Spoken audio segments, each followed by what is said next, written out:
Hello, my name is Christina. Welcome to my channel. Today I'm going to be showing you how to make bread and soup. They're pretty much staples for the winter. Bread is actually a really simple thing to make, but the slightest change or thing can go wrong, will just ruin the whole thing. So although it's easy steps to follow, you have to follow them precisely. Obviously you need a recipe for it. Personal favourite, Paul Hollywood's bread, of course. I also like River Cottage every day. That has a really good focaccia bread recipe in. But today we're just going to make a normal bloomer, and I'm going to use the mixing machine instead of doing it by hand because I'm lazy. One of the first things you need to make sure of is anything that you are using to mix bread, to mix all your ingredients, is completely clean. So if you just get something out of a cupboard that's maybe been in there a few weeks, a few months, never been used, always give it a wash and a proper dry. You want absolutely nothing inside there. You want it completely clean. Same with your measuring things. Everything's got to be pristine. Right, so the first thing we're going to start out of is 500 grams of strong white bread flour. With everything you're using, I mean, this should go without saying, make sure it's in date. In the past I've used flour thinking, yeah, it'll be fine, it's only a month or so out of date. It's not fine, it is not fine. And especially yeast as well. Right, so 500 grams. I'm not going to convert this for Americans because grams is the only way. Right, perfect, 500 grams. We'll put that in our mixing bowl. Next, you want 10 grams of salt. Right, so 10 grams of salt looks like that. I'm just going to put that in my hand so you can see how much it actually is. It's not a pinch. It's not a big pinch. It's a good, handful of salt. So that puts in, put that on one side. So say put that on the left side of your mixture. Next, so I'm using fast action yeast. You get a packet of it, it's 7 grams, and that is what the recipe calls for as well. So that's good. If you're using normal yeast, usually you'd need to soak it in warm water, and then obviously you factor that into how much water you're using as well. So we've got the salt on the left side, so we'll put the yeast on the right side.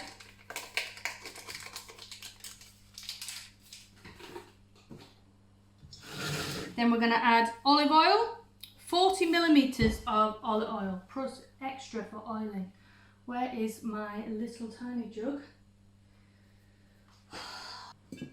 So I'm pretty much just gonna guess. But we like Greek food in this house, so the more olive oil, the better really. Okay, and that's your olive oil in. And then we're going to add 240 millimeters of the water, so out of 320 milliliters. So we add the majority of that.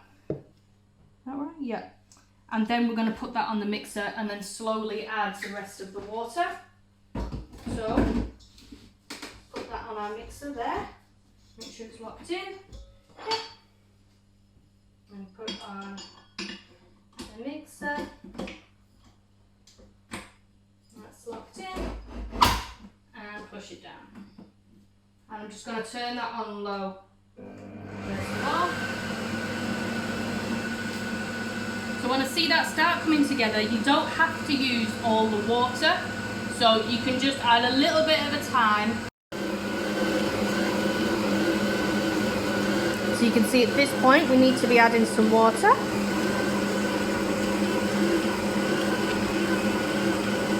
So we've still got a little bit left. We're just going to add a little bit at a time until it starts coming together. That's a little bit more.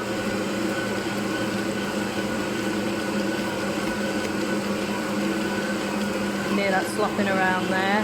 Just going to let it mix a bit more and see if we need to add the last bit. Which I don't think we will. But I might do just because we'll be adding more flour later on. So put all the water in now, so that's 320 millimeters.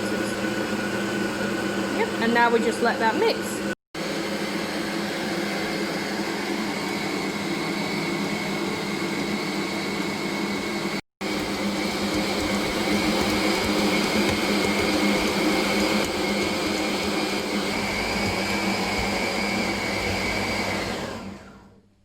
Okay, so the bread has now been spinning around for about 10 minutes.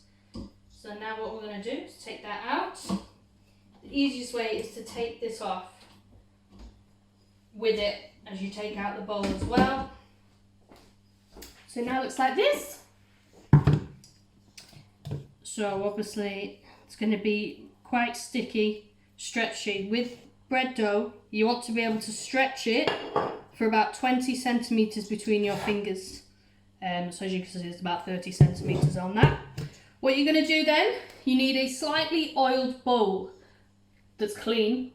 What I usually do is spray it with 1 cal spray and just spray it all over like that, or you can use olive oil or any oil, but just make sure your bowl is oiled. Then you just need to be getting it all off the sides.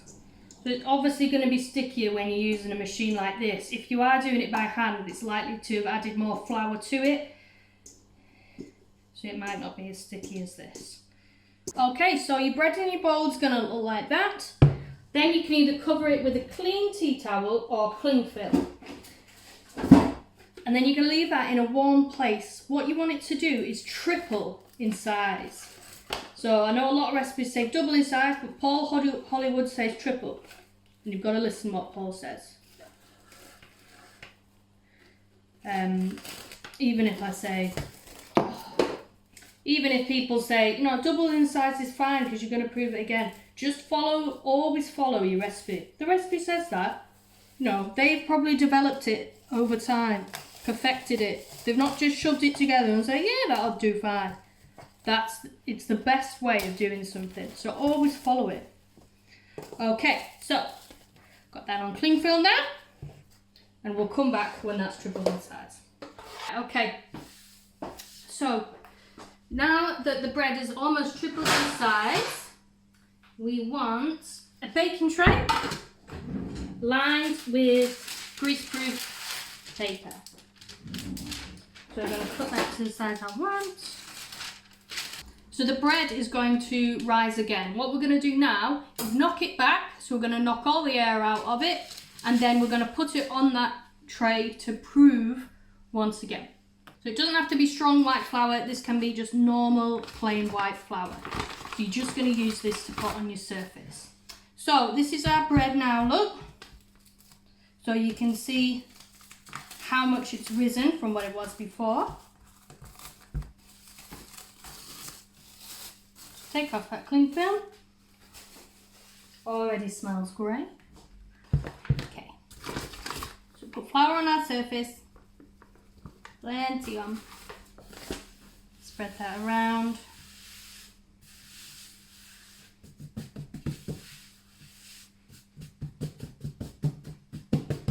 I should really have an apron on, but never mind. Okay, so once you've got plenty on your surface, scrape out your dough, which will still be very wet. Okay, and what you're aiming to do here is knock all the air out of the dough. So all the air that it's nice and risen with, you're going to knock that back. So you want a rectangle shape, fold it in, push it out. Fold it in, turn it, push it out. Now the texture of the dough will completely change from when you had it before if you were kneading it, because it'll be now full of air from that fermented yeast. So put that inside it. You can hear some of the bubbles popping. That's absolutely fine. Okay. So for this bloomer shape, we're going to pretty much shape the dough now, and it's going to rise in the shape that we want it to. So Lovely. Just going to get a bit more flour. So you want a rough rectangle shape. Stretch that out.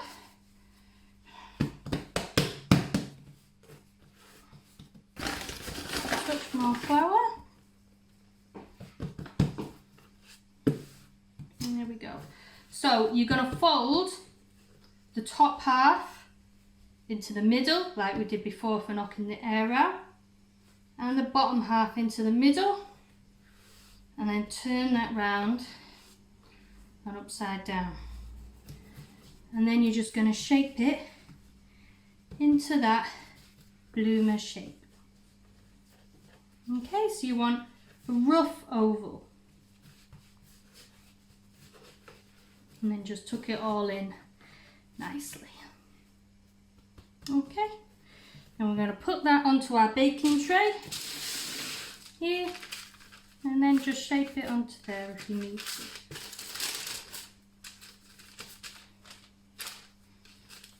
A big bag like this, you're going to put the whole thing inside,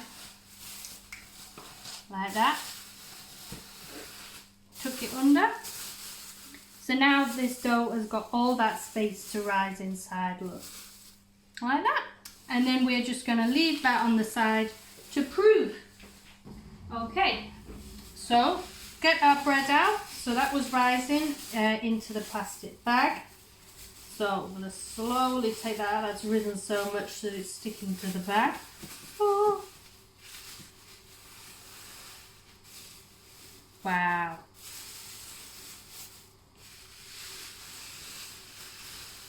So as you can see, that has tripled in size again. Amazing, and that's only going to carry on rising in the oven. Fabulous. Look at that.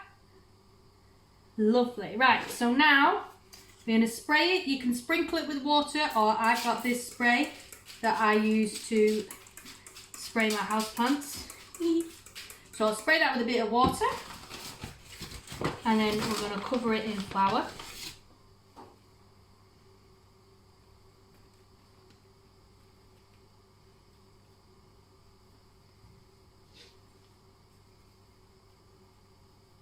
And in the meantime, so while I'm here doing this, in the oven I've got a baking tray on the bottom shelf, and that's just heating up in the oven.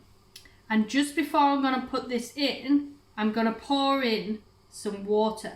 This is going to create steam that's going to give the bread a better crust on the top and give it a nice sheen. So I've got the flour on the top there. You can see it's so bouncy and full of air. That's perfect. So this is what the bread looks like. Massive big loaf. So just before we put it in the oven now, I've got our baking tray here on the bottom. I'm going to pour the water in.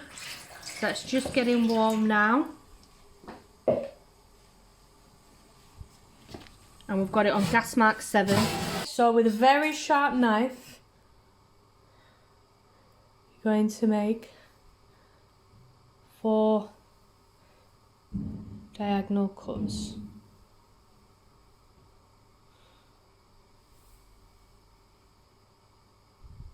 There we go. One more there actually.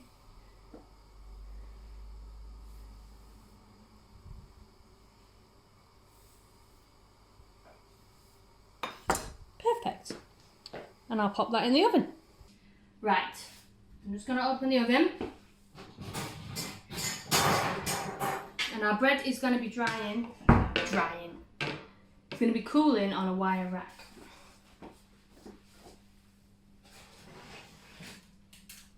Look at the size of it. Look at it.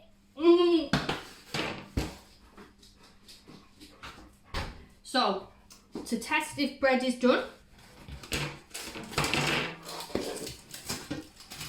you're going to hold it in a tea towel or your oven glove if you need. Take this off. Perfect. And you're going to give it a tap. And it's going to sound hollow. And it's kind of hard to describe what does hollow sound like in bread.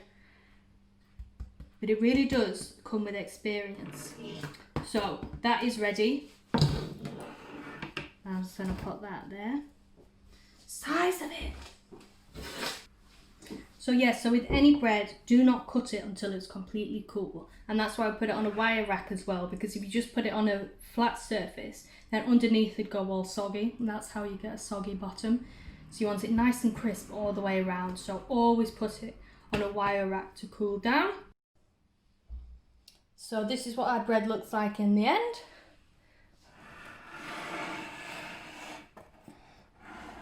Enough for a family of 5, I think, there. So yeah, you can sort of brush all this flour off. I think I put a little bit too much on there.